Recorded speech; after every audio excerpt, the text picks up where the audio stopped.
अस्सलाम वालेकुम नाज़रीन, आप देख रहे हैं प्रोग्राम ब्रास टैक्स और मैं हूं आपकी होस्ट मारूफ।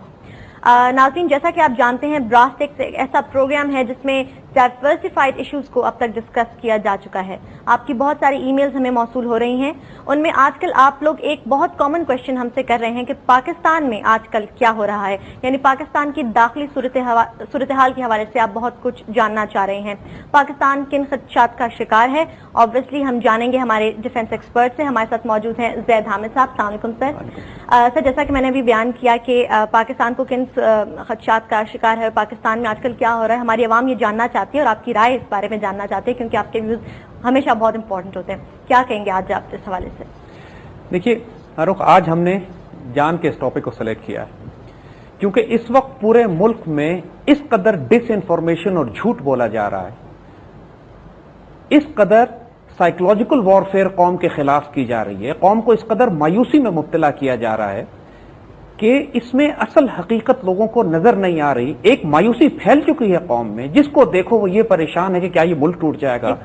एक पैनिक हो गया है, हर कोई परेशान है कि ये कौन से प्लेयर्स हैं, जो कौन से रीजंस हैं, कौन से फैक्टर्स हैं कि जो पाकिस्तान की सियासी और सिक्योरिटी सूरत हाल में मुदाखलत कर रहे हैं और इस पूरे सिनारियो को शेप और रीशेप कर रहे हैं। आज हम इस पर बड़ी सख्त और खुल के बात करेंगे। देखिए, पाकिस्तान बुनियादी तौर पर इस वक्त दो खौफनाक फाशिस्ट आइडियोलॉजीज के पंजे या नरगे में आ रहा है। एक मगरिब की तरफ से हम पे हमलावर हो रही है और एक हमारी सफों के बीच में हमारे दाखिल से, हमारे वजूद के अंदर से निकलकर पाकिस्तान के वजूद को तबाह करने पर तुली हुई है, अंदरूनी खलफशार पैदा कर रही है। हम दोनों को इस तरह रिकग्नाइज कराएंगे कि जो बाहर से आइडियोलॉजी पाकिस्तान को तबाह करना चाहती है, पाकिस्तान को तोड़ना चाहती है, पाकिस्तान पर कब्जा करना चाहती है, पाकिस्तान के न्यूक्लियर एसेट्स पर कब्जा करना चाहती है, वो न्यूकॉन जायनिस्ट हैं, वो ज्यूइश भी हैं, क्रिश्चियन भी हैं और हिंदू जायनिस्ट भी हैं। और जो हमने अपने तमाम पिछले प्रोग्रामों में न्यूकॉन जायनिस्ट को और उनकी आइडियोलॉजी को अच्छी तरह एक्सप्लेन कर दिया। दूसरा वो ग्रोह कि जो पाकिस्तान की रियासत के खिलाफ ऐलान जंग कर चुका है, जो खुदकुश हमले पूरे पाकिस्तान में कर रहा है, हजारों मुसलमानों को और पाकिस्तानियों को शहीद कर चुका है और पाकिस्तान में वो सूरत हाल पैदा कर रहा है जो बराह रास्त न्यूकॉन एजेंडे को सपोर्ट करती है। ये तकफीरी ग्रोह है जो हमारे ट्राइबल एरियाज के अंदर वो मजहबी दहशतगर्द जो मजहब का नाम लेकर पाकिस्तान की रियासत के खिलाफ ऐलान जंग करते हैं। इनको आप अलकायदा कहिए या तहरीक तालिबान पाकिस्तान कहिए, इनके मुख्तलिफ ग्रोह हैं। कुछ साउथ वजीरिस्तान में बैतुल्ला महसूद का है, सवात में मुल्ला फजलुल्लाह का है। इसी तरह ये वो लोग हैं कि जो बराह रास्त पाकिस्तान की रियासत के खिलाफ ऐलान जंग किए हुए हैं। तो पाकिस्तान बुनियादी तौर पर बाहर से जायनिस्ट के हमले में है और दाखिली तौर पर ये तकफीरी पाकिस्तान की रियासत को तबाह करना चाहते हैं और उस पर कब्जा करना चाहते हैं। इन दोनों के मकासद क्या? इन दोनों को एक दूसरे की जरूरत है। जो वेस्टर्न जायनिस्ट हैं, जो क्रिश्चियन, ज्यू और हिंदू जायनिस्ट हैं, वो पाकिस्तान पर हमला और करना चाहते हैं और दखल अंदाजी करना चाहते हैं, ये बहाना बनाकर कि हमारी सफों में तकफीरी और अलकायदा मौजूद है। यूज कर रहे हैं उस चीज को। और तकफीरी और अलकायदा पाकिस्तान पर इसलिए हमले कर रहे हैं कि वो कहते हैं कि पाकिस्तान की रियासत के मगरिब से मुआहदे हुए हुए, यानी पाकिस्तान दोनों तरफ से इन दोनों आइडियोलॉजीज के, इन दोनों फैशिस्ट आइडियोलॉजीज के कब्जे में, एक मगरमच्छ के जिस तरह दो जबड़े होते हैं उसके दरमियान पाकिस्तान की रियासत आ गई है अब। और इन दोनों को एक सर्वाइवल के लिए एक दूसरे की जरूरत है। देखिए, जिस तरह हम ये बात आपको बता चुके हैं कि अमेरिकन 9/11 के बाद पाकिस्तान और इस पूरे खित्ते के नक्शे को तब्दील करना चाहते हैं, इसमें कोई डाउट नहीं है। इस शक को जहन से अब निकाल दीजिए।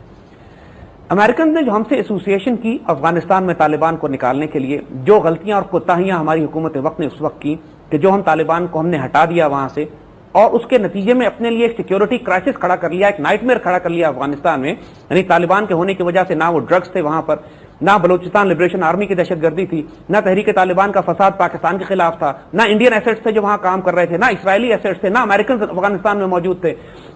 हमने अपने पैर पे एक ऐसी कुल्हाड़ी मारी कि जिसकी बड़ी भारी कीमत हमें अब अदा करनी पड़ रही है। नतीजा ये हुआ कि अमेरिकन ने जब उस सारे इलाके पर कब्जा किया और बराह रास्त, क्योंकि उनका इनिशियल ऑब्जेक्टिव सिर्फ तालिबान को हटाना नहीं था, उसके बाद लाजमन पाकिस्तान को भी डिसइंटीग्रेट करना था और पाकिस्तान को डिसइंटीग्रेट करके पाकिस्तान के एटमी हथियारों को न्यूट्रलाइज करना था और इसके बाद मुकम्मल तौर पर आलम इस्लाम उनके कब्जे में चला जाता, क्योंकि कोई और मुसलमान मुल्क ऐसा नहीं था जो मुजाहमत कर सकता। पाकिस्तान को कहा भी इस्लाम का किला जाता है।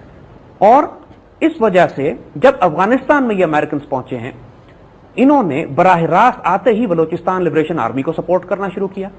براہ راست انہوں نے اس غصے کو، غم غصے کو استعمال کرنا شروع کیا پاکستان کی ریاست کے خلاف، جو کہ ہمارے ٹرائبل ایریاز میں پیدا ہو گیا تھا پاکستان کی حکومت کے خلاف، اس لیے کہ ہم نے طالبان کے خلاف امریکنز کا ساتھ دیا تھا. اور امریکنز نے اس ٹرائبل ایریاز میں کچھ ایسے گروپ تلاش کرنے شروع کیے کہ جو اس عقیدے اور آئیڈیالوجی پر ہوں جس کو تکفیر کہتے ہیں، جس کے مطابق تمام پاکستان کی ریاست کافر ہے، یہ مرتد ہیں، ان کا قتل جائز ہے اور ان کو قتل کرنے میں کوئی شرعی خرابی نہیں ہے. یہ ایک خوفناک مذہبی عقیدہ ہے جو ایک چھوٹے سے مسلمان، جو تاریخ میں بھی اکثر ایسا ہوتا رہا ہے کہ کچھ مسلمان چھوٹے گروہوں میں یا فرقوں میں یہ فرقہ گروہ پیدا ہو جاتا ہے. اور اس گروہ نے اپنا غصہ پاکستان کی ریاست پہ جب نکالنا شروع کیا اور ایک نظریاتی آئیڈیالوجیکل جنگ شروع کی پاکستان کی ریاست کے خلاف. دیکھیے، کوئی خودکش حملہ آور پیسے دے کے اپنے آپ کو نہیں ختم کرتا. وہ جب حملہ کرنے جا رہا ہے تو وہ نظریاتی طور پر ایک بلیف کے ساتھ جا رہا ہے، ایک آئیڈیالوجی کے تحت جا رہا ہے، کیونکہ اپنے خیال میں وہ جنت میں جا رہا ہے. اور جب وہ 40 50 60 مزدوروں کو قتل کرتا ہے واہ فیکٹری کے باہر، تو اس کو اس میں کوئی شرم محسوس نہیں ہوتی. وہ یہ سمجھتا ہے کہ 150 گھروں کے چراغ بجھا کے اس نے بہت نیک کام کیا. اب یہ اتنی خوفناک آئیڈیالوجی ہے کہ جس کا اگر یہ آئیڈیالوجی پاکستان کی ریاست کے خلاف اعلان جنگ کر دے تو اسرائیلیوں کو اور انڈینز کو اور سی آئی اے کو مزید کوئی گروپ پیدا کرنے کی ضرورت نہیں ہے. صرف انہی کو فنڈ کریں تو یہ پاکستان کی ریاست کو تباہ کر دیں گے. اور جب یہ خودکش حملے پاکستان میں شروع ہوتے ہیں تو یہ پوری دنیا میں واویلا شروع کر دیتے ہیں کہ پاکستان کا ایٹمی پروگرام جو ہے وہ دہشت گردوں کے ہاتھ میں گرنے والا ہے، لہذا پاکستان کو مزید ڈس انٹیگریٹ کر کے اس کے ایٹمی ہتھیار قبضے میں کر لی جائیں. یہ بات لازماً اس لیے ذہن میں سمجھنے کی ضرورت ہے کہ جو کچھ پاکستان میں آپ آس پاس دیکھ رہے ہیں اس کا براہ راست تعلق ان دونوں آئیڈیالوجی سے ہے. ایک طرف تکفیر کی آئیڈیالوجی سے اور ایک طرف نیو کون آئیڈیالوجی سے، جو پاکستان کے حصے بکھرے کرنا چاہتے ہیں اور ہمارے ایٹمی ہتھیاروں پر قبضہ چاہتے ہیں. صحیح. اب بنیادی طور پر جو امریکنز نے 4 کام کیے افغانستان میں آنے کے بعد، پہلا کام انہوں نے یہ کیا کہ بلوچستان سیپریٹسٹ کو مدد کرنی شروع کی، بی ایل اے کو. دوسرا، انہوں نے پختون سب نیشنلسٹ سیپریٹسٹ کو مدد کرنی شروع کی جو ہمیشہ پختونستان بنانے کی بات کرتے ہیں. تیسرا، انہوں نے کام یہ شروع کیا کہ انہوں نے تحریک طالبان کی مدد کرنی شروع کی. اسلحہ، اکوپمنٹ، سپلائز، روپیہ اور پیسہ جو تحریک طالبان کو مل رہا ہے پاکستان میں دھماکے کرنے کے لیے، پاکستان سے تو نہیں جا رہا، یہ تو پیچھے افغانستان کی طرف سے آ رہا ہے. اور جو چوتھا کام انہوں نے شروع کیا وہ یہ کہ سندھ میں انہوں نے ایتھنک لائنز پہ پشتون اور اردو سپیکنگ کے درمیان فساد کروانے کا پلان بنایا. زاہد صاحب، یہیں سے ہم کنٹینیو کریں گے، وقت ہوا چاہتا ہے ایک چھوٹی سی بریک کا.